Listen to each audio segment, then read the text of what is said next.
الله وبركاته.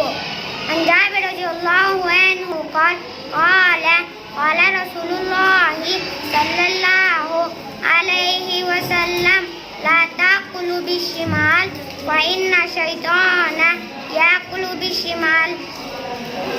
عن جابر رضي الله